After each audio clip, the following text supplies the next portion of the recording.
She's in the ground. So there's... Who is it? My mom! This man has just been informed that his wife has been murdered, but what he never expected was that his own daughter was the one responsible. What happened? Your wife and daughter got into an argument. She's going to jail forever. Your wife's dead. I was too. On March 3, 2020, Ohio police responded to a 911 call at a home in Akron, where they found Brenda Powell lying on the kitchen floor with 30 stab wounds to her neck. Her daughter, Sydney, was in the house and claimed it was a home invasion that turned into a brutal murder. Although Sydney was also injured, the police couldn't ignore the inconsistencies in her story. At the time of the attack, Brenda was on the phone with one of Sydney's college professors. During the call, Brenda suddenly began screaming, and the line went dead. When the professor called back, someone claiming to be Brenda answered, but the professor suspected it was Sydney pretending to be her mother. Alarmed, he immediately called 911, and first responders arrived shortly thereafter.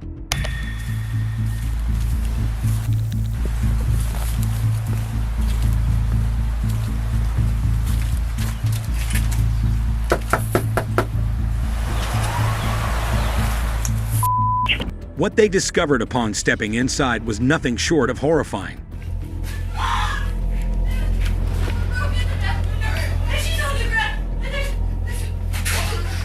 Where's your mom at? Okay, stay right here. No, there's so much blood. No, please! Man! She's in the corner now! No! Stop! We gotta figure out what's going on. Can you sit down? R9, get that 32 rolling here quick. We got a female down, blood all over the place. Sorry to smart you, just got a crime scene. Take her outside. You got it. She's blood all over. I don't even know if she's breathing. Secure the scene. She looks like a 22. She looks like she's been down for a while. There's blood all over the place. There's a knife by her head and stuff like that, and there's a huge pool of blood. No, I think she just walked in on it. There's a broken window in the back, so if you can just put up some crime scene tape. As soon as AFD gets here, they're going to pronounce her, I'm sure. Brenda wasn't just stabbed, she had also been struck over the head with an iron skillet. Her injuries were so severe that her life was hanging by a thread. Hold on, we gotta figure out what's going on. Visibly shaken and struggling to keep herself composed. Even when her father, Steve Powell, arrives, she remains inconsolable. Meanwhile, the police work to secure the crime scene and piece together what really happened. She's got minor cuts. Inside the house, police find a broken window and the knife used to stab Brenda. However, something doesn't add up. The broken window has blood on the outside, suggesting it was shattered after Brenda was stabbed. This contradicts Sydney's claim that an intruder broke the window to gain entry before the attack. This inconsistency is just the first of many in her story. Interesting. Somewhere that's not you. Okay, do we know who, where, which way? That's the younger guy. I'm looking through here and I can see pictures. And there's a whole basement set up for what looks like. Yep, hey, sorry, I'll call you right back. Bye. All right, let me go report that. Yeah, there's got a man. It's probably her brother. Well, I'll see if we can find out who else lives here. In such a serious case with so many unanswered questions, the police take time to speak with nearby homeowners, hoping to gather any useful information. At the moment, however, the only person providing clear and consistent details is Sydney's father. Okay. Do you live here, sir? Yeah. Okay. That's my wife and there's my daughter. How old's your daughter? She'll be 20 in March. She's 19 today. Is she coming out? No, not yet, sir. Just kind of hang out. Sydney, can you tell me what happened? Huh? On its way?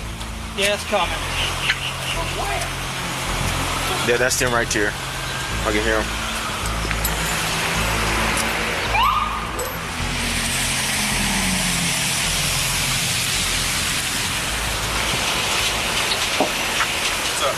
Hey, boss. Female hair.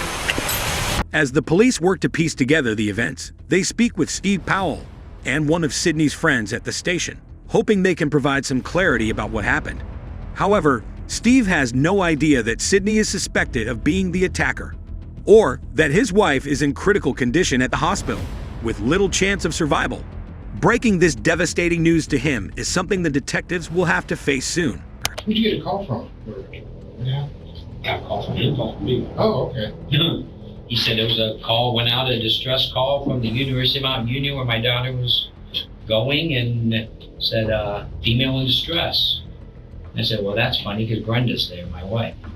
So I called Brenda, and it rings on the cell phone, no answer. I call Sydney back, rings, no answer. Cops are on the way, the hysterics started. Is she still attending? Well, as far as we knew up until today, yes, but apparently not for the last, I don't know, maybe couple weeks. What Sydney hadn't told her parents was that she had been kicked out of college weeks before the incident and had been lying to them about it. However, she'd had confided in her friends, including Lauren, who lived in the same dorm. Now, we understand that Sydney was your roommate at Mount Union? Yes, she was for last year and this year until she left. And so you've been friends ever since your freshman year at St. B? Mm-hmm. I think she struggled in her classes.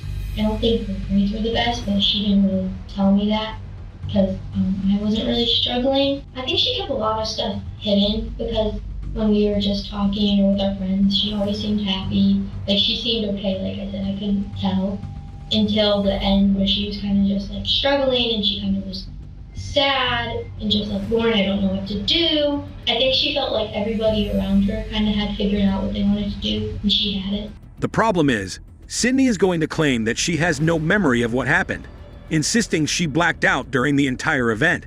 She will even try to use insanity as her defense. This makes it difficult for the police to gather solid proof that Sydney is the one responsible. However, as they dig deeper, they begin to uncover that she had been hiding secrets from just about everyone. Well, I know she's had anxiety for a while, but I think it was this last semester, like starting coming back in January, is when it really started, that she was kind of more like upset because she really didn't know what she wanted to do. My friends and I were worried for her because we didn't know what was going on because she didn't tell us. And Lauren sensed something was off and tried to help.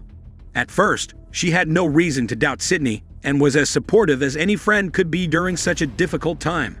However, as things went on, even Lauren began to grow suspicious of Sydney's evasive behavior. Let's talk about this. You're her best friend, and I know this is difficult, but tell us about her relationship with her parents. her and her parents had a really good relationship. Like, her mom and her were best friends. Probably, like, they did everything together. Like, one of the reasons she went home was to be with her mom. They were always close. She never said anything bad about her mom. She never ever talked about having an argument with her mom. At this point, Sydney finds herself tangled in a lie she'll have a hard time escaping. Instead of coming clean, she tries to make it seem like college just wasn't working out for her. She attempts to convince her parents that they could save money on tuition if she left school to pursue other interests. What's going on? Are you not going to school? She goes, I'm overwhelmed in school, and I don't really like what I'm doing, and it seems like it's a waste of my time and your money. I said, well, but that's all part of it. Nobody's going to tell you you need to do what you're doing when you're 20. You need to figure it out. But that's not what she told her friends. So when she's talking to you about, the problems she's having at school, did she mention that she tried talking to her parents? Yeah, I know she definitely, especially when she left, she talked to her mom about leaving. They kind of made that decision together to leave Mount. Like, she told them that. Lauren's suspicions turned out to be true. Sydney had been lying to her friends. At the same time, she was also deceiving her parents, who had no idea about her problems at college until they received a phone call from Sydney's professor. Concerned, Steve and Brenda began having serious discussions to figure out what was really going on with their daughter. So I went back, I called my wife on my daughter's phone. She picks up, she was working down in Children's, and she goes, what's wrong? And I basically told her, I said, Sydney, I think the reason we can't get on is because she's unenrolled. She hasn't been going to school.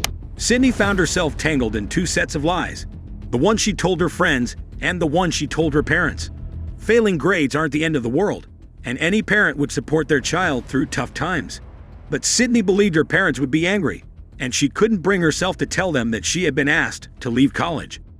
Yeah, we asked her she was doing, and she said she was good. Like, she acted like what we would see as normal. Like, she was laughing, she was having fun. She said she got jobs because she worked at the Akron Rubber Ducks. Once she got to Mount Union, or anytime actually, did Sydney ever drink alcohol at all, or she did? Mm-hmm. Okay. Okay, just kind of describe that for us. She liked to drink. There was an incident in the fall of our freshman year where she drank too much, and she wasn't alcohol poisoned, but she did end up in the hospital. Her mom came and got her at like 2 in the morning. Usually after that, her and I were together, and if she did drink, I usually kind of like sober down after a little bit because she's small. Detectives suspect that Sydney snapped when Brenda was on the phone with her college professor and, in a desperate attempt to cover up her lies, silenced her mother forever. However, Sydney continues to claim that she doesn't remember anything. Despite this, she made several crucial and careless mistakes that allowed detectives to piece the story together. Sydney grabbed an iron skillet and beat her mother into submission before stabbing her in the neck over 30 times with a steak knife. She then impersonated her mother on the phone and staged a break-in to cover her tracks. Were you able to go in the house at all? I made it in far enough to see the back fit. When you go into the front door, you come around the kitchen, you go in, you can see there's like a pass-through between the kitchen and the family room. The back of the house, I could see the right hand, there's 2 big sliding windows. I could see that window was clearly, it looked like it was busted. Went down the hallway probably about 2 feet, just enough to see blood all the way down the hallway. Sadly, Brenda didn't survive her injuries and passed away in the hospital.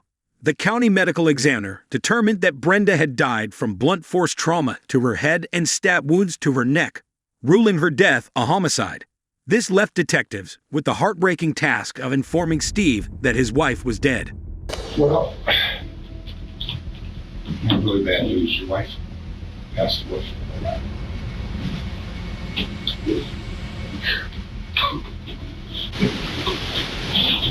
Detectives looked into Sydney's claims that an intruder was responsible, but their findings didn't align with her story. The evidence pointed to a completely different truth. This left detectives with the heartbreaking task of telling Steve that his own daughter had killed his wife. What happened? I don't think someone broke into the house. I don't know if your wife and daughter got into an argument, got physical. I mean, the window was broken, but there's no forced entry into the house. Did your wife and daughter ever have like really heated arguments? No. This is not possible. Your son's outside. He doesn't. My son's here? Yes. Would you like one of us to just go be with your son? I don't know. I don't know. Take your time. There's no rush for any. It's simply impossible to imagine the turmoil Steve must be feeling at this moment. His wife murdered, and his daughter the prime suspect. Eventually, Steve comes to the painful realization that the detectives might be right, leaving him with the unbearable task of delivering the news to his son. Clearly they think Sydney did this. I lost 2. She's going to jail forever. Wife's dead. You know, they're going to do everything they can to make sure that they find out exactly what happened. Nothing's definite as of yet. They still have to do their investigating. Where's Andrew? He just sit out there by himself, or is he with? Would you go? Maybe when they're supposed to be. Well, yeah, I don't want anybody in here with me. Yeah. I don't want anybody. I just want me and him. That's legal. I don't care. Yeah, you don't want any of us? I don't want any of you. No, I just want Andrew. So you just come and get us when you're ready, okay? You ready?